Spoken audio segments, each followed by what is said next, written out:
Snap back. Stunt picked up front. Eric Armstead being shoved out of the way, circling out of it, pivoting to set up a throw. Wide open near side. Pass is caught. There's Pettis to the 20, to the 15, to the 10, to the end zone. Wow! Justin Fields to a wide open Dante Pettis. Got away from trouble from Eric Armstead and fires a 51-yard catch and run touchdown.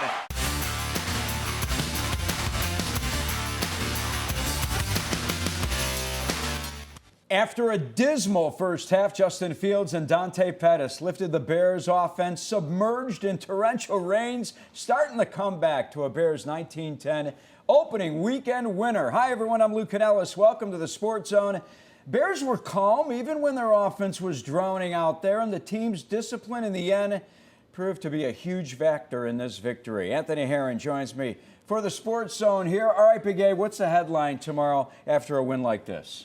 I suppose if I could, I'd steal a page from Andre 3000. Maybe I'd go with perfect imperfections. You know, something where, I like that. You know, the team itself didn't perform perfectly. There was a lot to be corrected from the way the Bears performed today. But in the end, it was very Eberflusian. I think the hits principle was on display. And I would imagine Ryan Poles, Matt Eberflus both had big smiles on their faces because there were a lot of ingredients that they've been laying out in a short time here that showed itself today. Something tells me we're going to see a few Bears wins like this throughout the season. All right, let's get started with our Save Big Money at Menards. First and 10. Today's big play of the game came early in the fourth quarter. Bears were trailing 10-7. Justin Fields is going to find Equanimeous St. Brown for the 18-yard touchdown pass. His only catch of the game, but it was so important at that point. Put the Bears up for good. They went on to the 19-10 win at a rainy Soldier Field. Cassie Carlson caught up with St. Brown coming off the football field. You're standing in the rain. The field is flooded. You guys just won. Your first game, week one. What's this feeling right now? Feels amazing, you know. We know everyone was down us.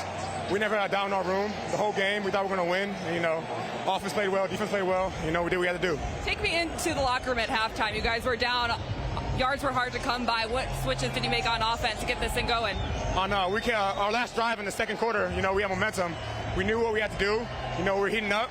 And we had to come out there, we knew we were going to get the ball back and score touchdowns. You know, it was up to us in the defense to get takeaways. We had to protect the ball, and, you know, that was our game plan. You scored your first touchdown in a Bears uniform, second in your career, first since 2020. Walk me through that play.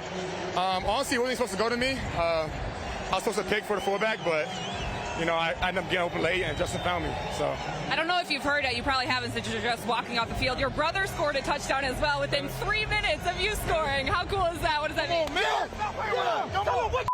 Yeah. Tell them wake up. Yeah. All right, tell them wake up. Yeah. What do you think you guys proved to the NFL this game? You know, I don't pay attention to a lot of media stuff, but, you know, I hear a little bit like who Bears going to throw to, you know, all this stuff. But, you know, we're an NFL team. You know, we get paid too. We're professionals. We're going to win games. Great work there by Cassie. Here's today's player of the game, driven by your local Kia dealers. Visit kia.com to discover movement that inspires. Got to go with Justin Fields. Had a slow first half, but a solid second half. 8 of 17, 121 yards, 2 touchdowns, and a pick. Also at 28 yards rushing on 11 carries. Justin Fields, your Kia player of the game. And this portion of the Sports Zone is brought to you by Comcast Business, keeping businesses ready for what's next. Comcast Business, powering possibilities. Anthony Herron joins me back here on set. All right, Bears in the first 21 minutes ran 20 plays for just 26 yards. That's 1.3 yards per play. Why did they have such a tough time getting that offense going? They were facing one of the toughest front sevens in football. You know, when you look at the defensive front, the linebacker position for San Francisco, you knew going in it was going to be tough sledding because everyone has tough sledding against San Francisco's defense. As the game wore on, we did see where some momentum began to build for the Bears. But early on, they tried to run the football inside. That wasn't going so well. They tried some misdirection. That wasn't going so well either. The drop-back passing attack we did see where Braxton Jones, rookie, 5th-round pick, getting his first career start. He gave up a couple of sacks in the first quarter, but it's against Nick Bosa. Everybody gives up sacks against Nick Bosa, so it was difficult to move the ball against the 49ers, but that's going to be a familiar refrain for everyone that faces San Francisco this season. All right, Fields was picked off in the first quarter, and I thought your observation during Bears postgame live on Channel 50 today was terrific. I want you to explain to the folks watching right now what happened on that play. So essentially, Justin Fields, he did what he could to try and manipulate the defense with his eyes. He felt like he saw the coverage that was there. It ended up being sort of a single high look that San Francisco threw at him. The issue was he ended up losing sight of the safety. There was a safety in sort of a lurk position. So while he tried to manipulate the linebacker, Fred Warner, with his eyes and move him so he could come backside to Darnell Mooney, his favorite target, unfortunately, the safety who was there, that lurk player who ended up being Talanoa Hufanga, he was essentially hidden behind the linebacker. So Justin Fields loses sight of the lurk safety in a single high look, tries to fit it and does fit it over the top of the second level defender, the linebacker.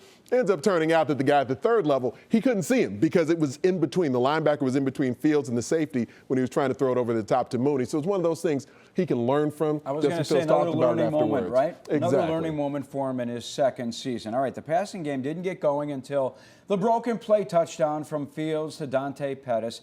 This is something that works because of the dimension that Fields gives you, and that's his ability to get out of the pocket and turn something into what was once a broken play.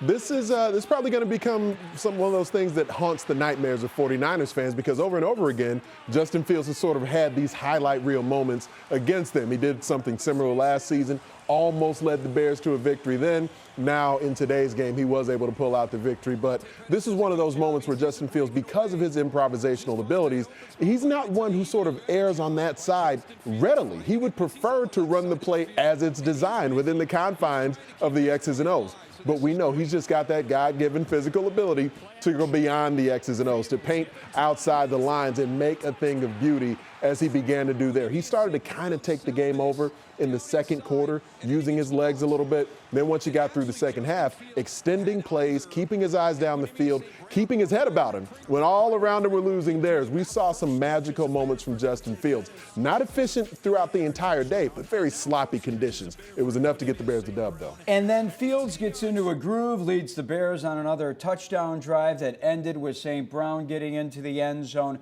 What changed offensively for the Bears after the Pettis play? That additional dimension of Justin Fields extending the play, using his legs, that makes a big difference. And then once you got a little bit of offense, we saw how that affected the Bears' defense as well. The entire team came to life. The Bears' defense wasn't doing much against San Francisco early in the game either, but then once the offense got rolling, even the officials kind of did some things right as Justin Fields was extending the play. We saw, look at them, as he slid, he drew some fouls, drew some penalties, and that was enough to wake the team up as well. And once you're in it and that hits principle takes over, the Bears were the more disciplined team throughout this game. So they took advantage of some self-inflicted 49ers wounds. But you know what? That's life in the National Football League. The team that executes at a higher level, that plays with more discipline, that performs in the way they need to perform, that's usually the one who comes out on top. And as you might imagine, it was a happy Justin Fields afterwards, and here was the quarterback after the game.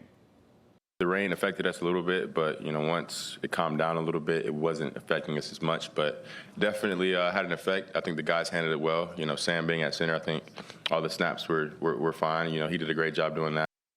All right, let's get to the Bears' run game quickly before I talk about Eddie Jackson. 37 rushes. They never gave up on the run game, and Khalil Herbert was making things happen. He was 5 yards a pop. I'd almost use the term stubborn with the rushing attack, and I don't mean that in a pejorative way. I think it's a good thing to see the Bears be stubborn with that rushing attack. Those 37 attempts, most of them didn't have success, but Khalil Herbert, between Herbert and David Montgomery, was the more successful running back on the day.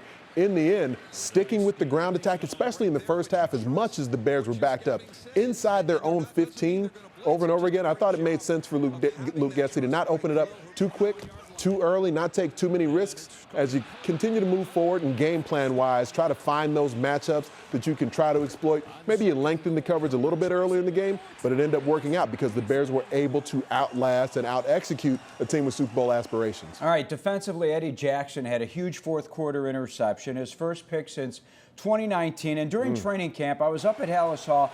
I saw a more mature, humbled Eddie Jackson. Said it wasn't about him this season. It was about the team.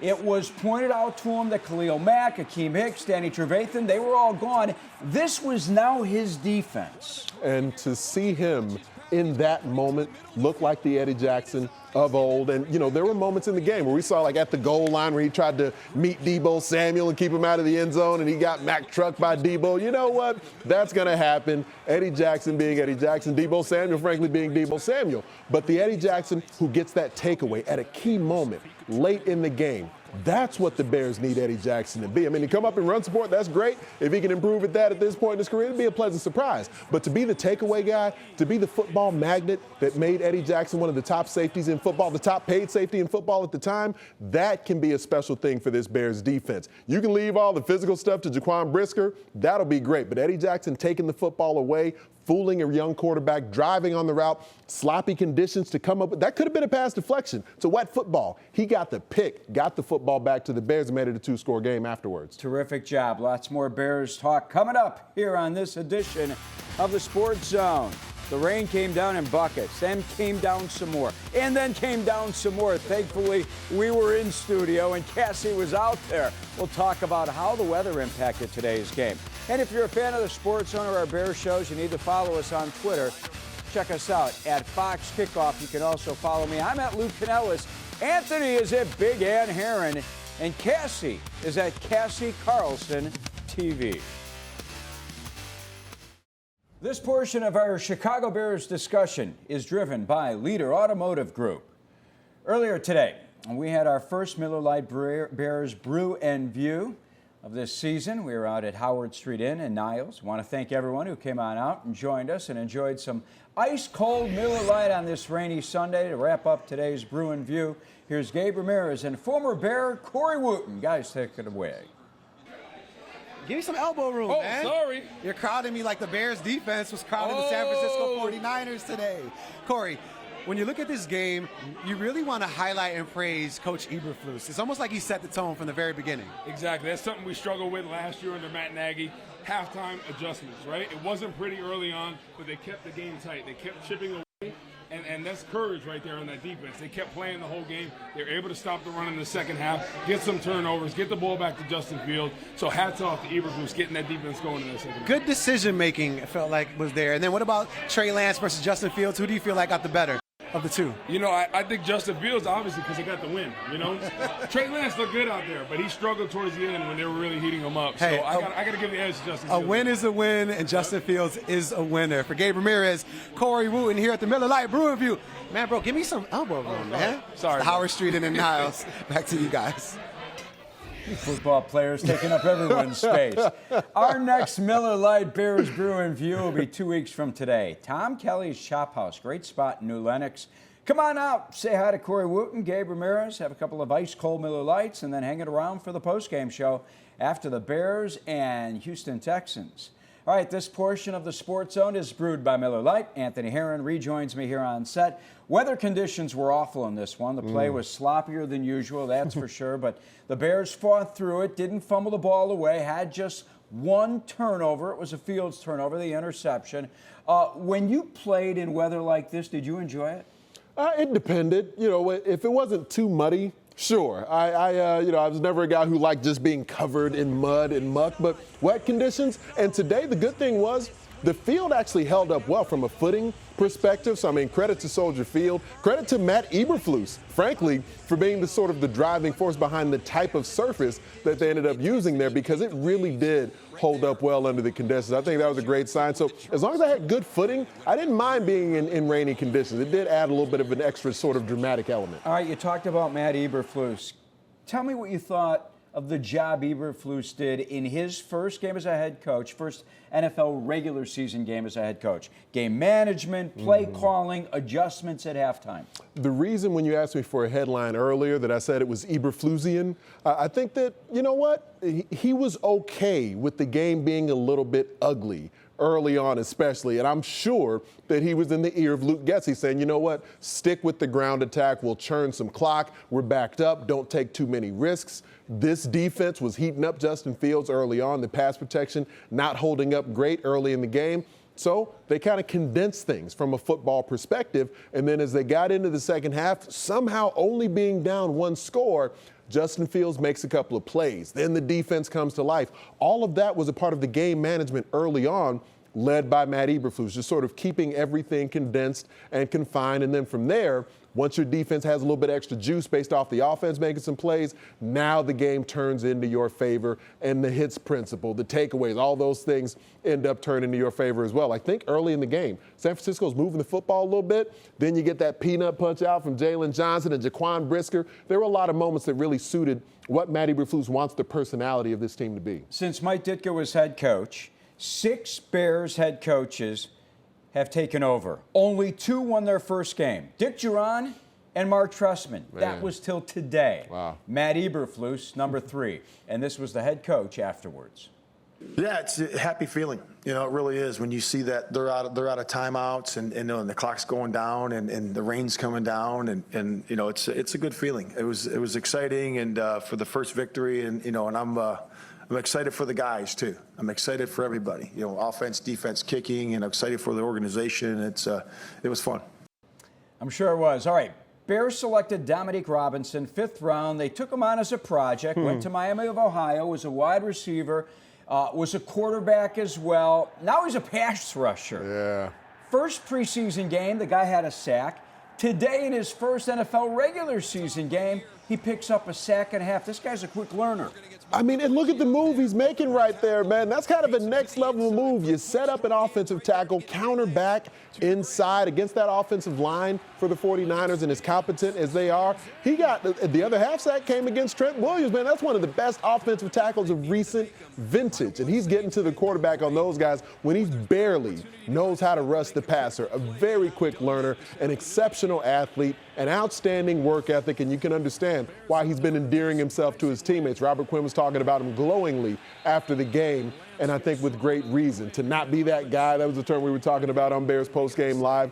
The efforts that Matt Eberflus has infused into this locker room, you see Dominique Robinson really deploying that snap in, snap out. I was shocked that he was the first one of the season to get a sack for the Bears. That would not have been my guess. All right, let's end this segment on not so good things. Special teams had a rough day. They did. They did. A couple of missed extra points. Cairo Santos, it's not how we anticipated things to go. But, again, sloppy conditions, you know, sort of an awkward way to go about it today. I do think that even that rule that somehow, so Trenton Gill, you know, ends up bringing a towel out there to kind of pat things down. No one knew that rule existed. In the end, though, learning experience, I suppose, in that regard as well. And you would anticipate there won't be a monsoon every week. I was going to say, and thankfully it did not cost the Bears in this game. Lots more to get to on this edition of the Sports Zone. Time to turn our attention to the Red Hot White Sox. Could they finish off an impressive 4-game sweep of the A's? Highlights coming up next. And the Cubs in action tonight at a soggy Wrigley Field. Will they be able to outlast the rain? We'll show you in 2 minutes. This portion of the Sports Zone presented for the people by Caesars Sportsbook. I mean, it's been outstanding. I think the voice has a really good staff. I think they've really united and picked each other up. You know, I talk to Miguel twice a day at least. It's exciting games. 2 of those comeback wins have been critical.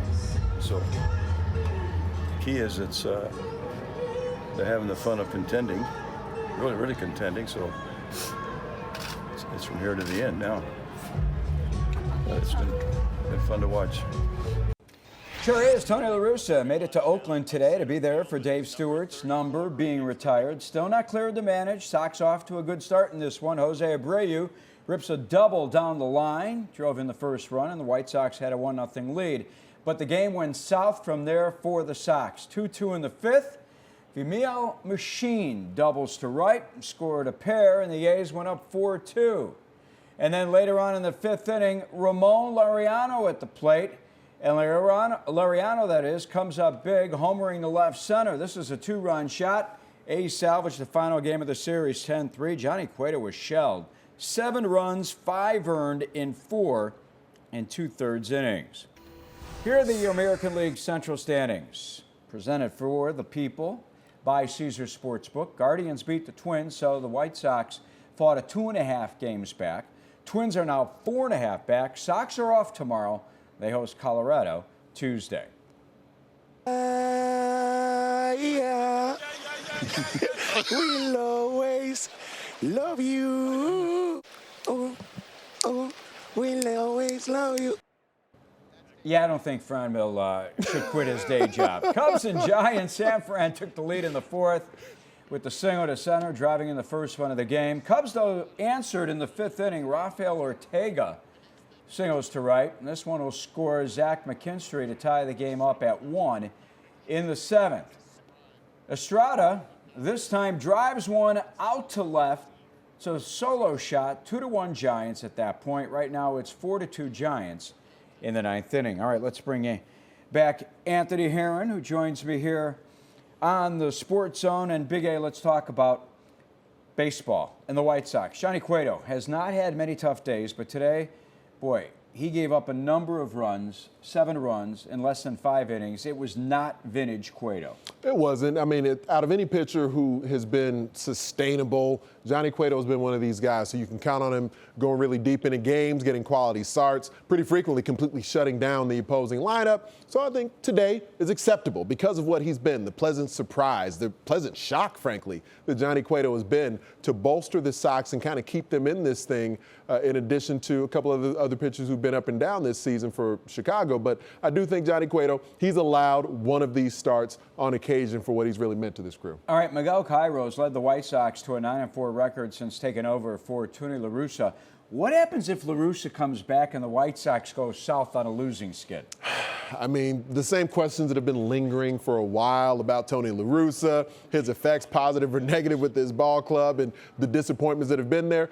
It's just going to be the latest reason for those questions to linger. And now, you do have the legitimate health concerns that are there with the news we find out about today with the pacemaker. I mean, it's obviously up to him and Jerry Reinsdorf how they move forward from that perspective. But just sheerly from a win-loss perspective, aren't baseball players, baseball managers, baseball people supposed to be really superstitious? Do you want to mess with this as it's turned around? You're finally several games above 500. Why mess with something that's working? How do you tell them not to come back? That's the problem. White Sox bats, they have really come alive. 20 hits yesterday, 21 back on Thursday.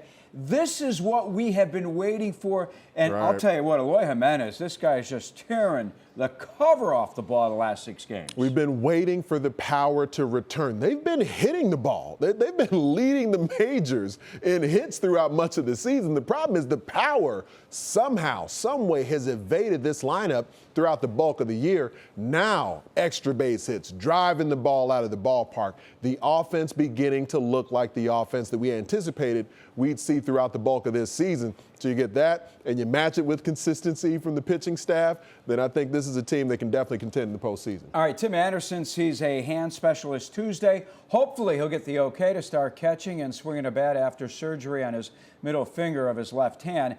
You just touched on the starting pitching. It's been terrific, solid, minus Cueto's tough day today. Right. The big three, Dylan Cease, Lance Lynn, who's 4-0 in his last 5 starts, and Cueto, they've been terrific. They're turning the corner. There was some up and down to it at different points during the season, but now we're seeing a starting staff and, frankly, perhaps just some of the management of putting guys on the injured list when necessary and maybe when not necessary, getting some innings limits on certain players, now getting them to the point where the stretch run is here, and they're not guaranteed anything from a postseason perspective yet. And this tear that they've been on lately, they really haven't been able to, in recent days, gain a lot of ground on Cleveland because Minnesota's so bad now. But at least all these forces are now finally coming together for the Sox to look like a more complete baseball team, closer to the team we anticipated they would look like coming in. All right, what a crazy day in college football yesterday, and you are my college football expert.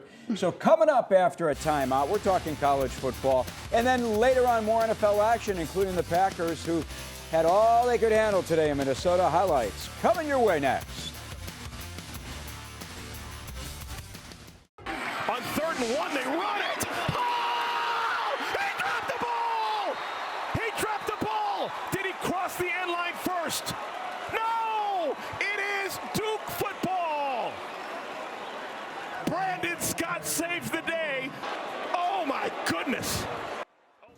Northwestern is still hurting after yesterday's finish. Wildcats driving the length of the football field for the tie with 12 seconds to go, and Evan Hall loses a fumble at the 1-yard line. The Cats losing the game 31-23. Northwestern losing to Duke now for the 4th consecutive season. Boy, it's bad, but to lose that way is crushing. And they got down early. Defense was struggling to try to slow Duke down, but then they fought their way back into the game. Northwestern had every opportunity to come back and tie it. Evan Hull was so good, too. Not only he's a physical runner, but an exceptional pass receiver out of the backfield also. That's really where a lot of the damage that he was able to create in the game came from. But the defense struggled early before they started to get some things figured out. Nice to see another nice passing yardage day for Ryan Helinski as a quarterback, too. But this is one of those things where you started so slow defensively that it's tough to imagine. Until we really get a sense for how consistent this Northwestern passing attack can be, you just think, all right, you put yourself way behind the 8 ball by allowing so many points and yards early on. I'll tell you what, Hall had 14 catches for 213 yards, 65 yards on the ground, 2 touchdowns in the game. You feel really bad for the running back. You need to have a short memory, right, after a day like yesterday? You have to. And, I mean, Pat Fitzgerald, we know how he is. He tries to instill a lot of faith and confidence in his players. So we'll see Evan Hull continue to get plenty of touches. That's going to be on the way again every time Northwestern takes the field, because he's not only one of Northwestern's best playmakers, he's one of the best playmakers in the entire Big Ten Conference. And the good thing for the Cats, they are deep at running back. Cam Porter's a guy they can rely on as well. So this looks like a Northwestern offense. It's got a lot more potential than we maybe expected coming in. All right, if you didn't hear it today, big news in college football. Scott Frost fired at Nebraska. Yeah. Huskers paid a massive buyout to dismiss Frost 3 games into his 5th season. Are you surprised at all that they did not wait until October 1st? Now, if they had waited till October 1st, the buyout would have been $7.5 million. Instead, firing today will cost Nebraska $15 million. Are you shocked? It definitely surprised me. I mean, we could kind of see this coming for a while because of how disappointing Nebraska's been since Scott Frost has been there. But that October date you mentioned, that's really what I kind of had in my head, just thinking, all right, the buyout's going to be cut in half anyway. Now, Scott Frost's salary for the season was already cut in half because they had really negotiated that over the offseason, where he took a pay cut, revamped the entire offensive staff, and somehow this storied program in Nebraska just still hasn't been able to turn a program under his leadership. So now you're going to get the interim position that comes in here, and we'll see whether or not Nebraska responds by the end of the year. But Trev Alberts talked about it being a national search. We'll see what Nebraska comes up with, because it's a program that still has resources. It still has tradition. Someone can show up in Nebraska and win, I believe. It's just about a level of patience that maybe their fan base isn't always prepared for. Mickey Joseph will get the chance to be the head coach right now. Are you going to look back and say, I was here when Notre Dame lost its opener to Marshall? I don't know, man. I don't know. That was a day. How did it happen? Man, because the Irish, it just, the way they looked against Ohio State in the opener, you're thinking, why would they even drop down in the standings? Ohio State's definitely one of the best teams in America. Why would you think that Notre Dame wouldn't be able to maintain something because of the way they looked against the Buckeyes? And now somehow I'm really surprised they're 0-2 at this point after the way they looked in their first game. All right, Illinois wins 24-3. That Illinois defense looking pretty good so far. You know why Brett Bielema gave Ryan Walters that big pay raise. I mean, he earned it. And what is it? I think like 12 out of their last 14 opponents they've held to less than 20 points. The defense has been spectacular. The run game, Chase Brown looks like a Big Ten Offensive Player of the Year candidate. His game for Chase Brown has gone beyond anything most of us would have expected, by the way, because he was already good last year. Now he can receive the football out of the backfield, got some creativity in the open spaces. So I really think the Illini look like a team who's going to be dangerous in the West Division. Last 30 seconds, rough day for the real tough SEC. Right. Alabama falls down a notch. What in the heck happened to Texas A&M? Even Missouri loses to Kansas State. Right, and to think the Southeastern Conference, all the talent and the recruiting, the resources that are available there. So as much as folks, would kind of mock the Big Ten for kind of having a tough day, my Hawkeyes go down in the game I called. At least that's against a Power 5 team in Iowa State. Alabama just narrowly escaped against the Texas squad that I'm still not sure how good the Longhorns are for sure, but it may be the SEC on the whole just kind of taking a step back. All right, we're heading back to the NFL, folks. The hard knocks continue for the Lions, who couldn't find a way to beat the Eagles at home on opening day. We'll have the highlights next. All right, how about some NFL highlights? Aaron Rodgers and the Packers on the road at Minnesota. Rough day for the Green Bay secondary. 4th and 1, Kirk Cousins finds Justin Jefferson. 5-yard touchdown. Vikings 7-0 lead. Second quarter, Minnesota up 10-0, and now Cousins finds a wide open Jefferson again. 36-yard score this time. Jefferson, huge day. 9 catches, 184 yards, 2 scores, and Aaron Rodgers got nothing going offensively. Vikings win 23-7. The Lions, fresh off Hard Knocks, taking on the Eagles. Birds already up 14-7. Jared Goff picked off by James Bradbury. Gets up and takes it 27 yards for the score. The pick six, 21-7 Eagles. 31-21, third quarter. Boston Scott scores on the 1-yard run. Celebration on. Eagles win 38-35. Panthers. Baker Mayfield. Panthers, that is Baker Mayfield. Yeah, facing his former team, the Browns. Fourth quarter. Panthers down 9. Mayfield throws deep. Robbie Anderson in stride. 75-yard touchdown with 13 seconds to go. Browns on 1. Cade York from 58 yards out. Oh, Browns win 26-24.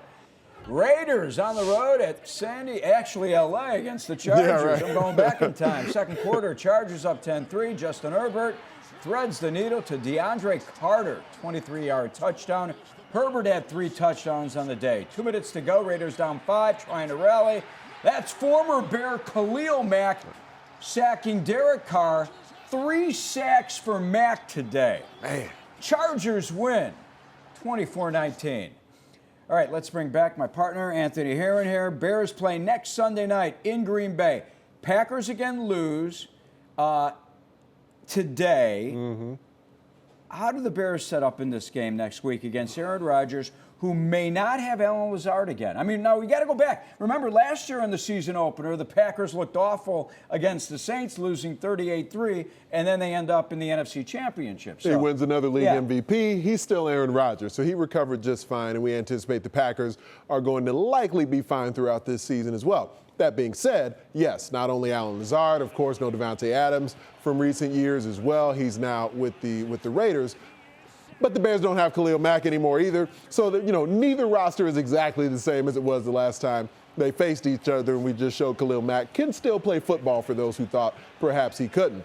In the end, if you can get after Aaron Rodgers, as Minnesota did today, man, the Vikings beat him up in that game. And if you have receivers who aren't quickly separating, Aaron Rodgers still getting on the same page with some guys, with some of his new pass catchers as well, some youth with drops out there, wide open drops for the Packers. So if you give the pass rush a beat to get home, then maybe we see Justin Jones. Perhaps we see Dominique Robinson again. The Bears do have some pass rushes available to them, so it would likely be Green Bay trying to take a page out of what San Francisco did in the first half. See if they can run the ball at this Bears defense. How about Justin Fields on the road at Green Bay against the Packers defense? I mean, I like the potential there because Green Bay, they're accustomed to a mobile quarterback. They see one every day in Aaron Rodgers. But on the whole, I love what Luke Getsy did. And, of course, he knows the personnel there in Green Bay very well and how to potentially try to exploit that Green Bay defense. We'll see some of the approach that we saw today, but I think perhaps even more called pocket movement. We didn't see as many of the full bootlegs today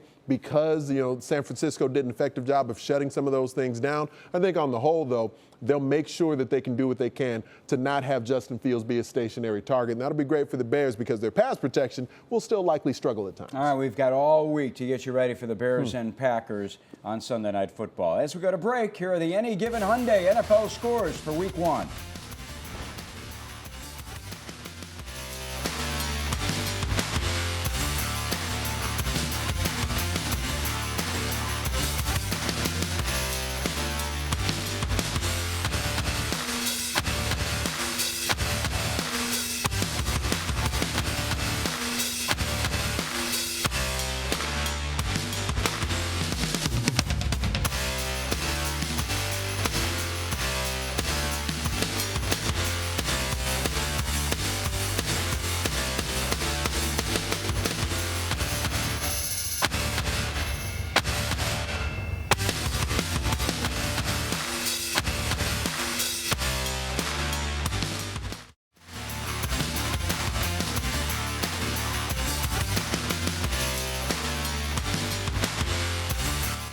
Soldier Field coming off the monsoon that was earlier today. You'll be on the score tomorrow morning at 11 a.m. Recapping I the will. game. Yep, I'll be on there with Dan Bernstein, Lawrence Holmes, and man, so you got Joniak showing up here? I got to pass a cyclone in the hallway after they just took down the Hawkeyes. Beat his Hawkeyes yesterday. Bears Game Night Live with Joniak and Thayer is next. Here, have a good week.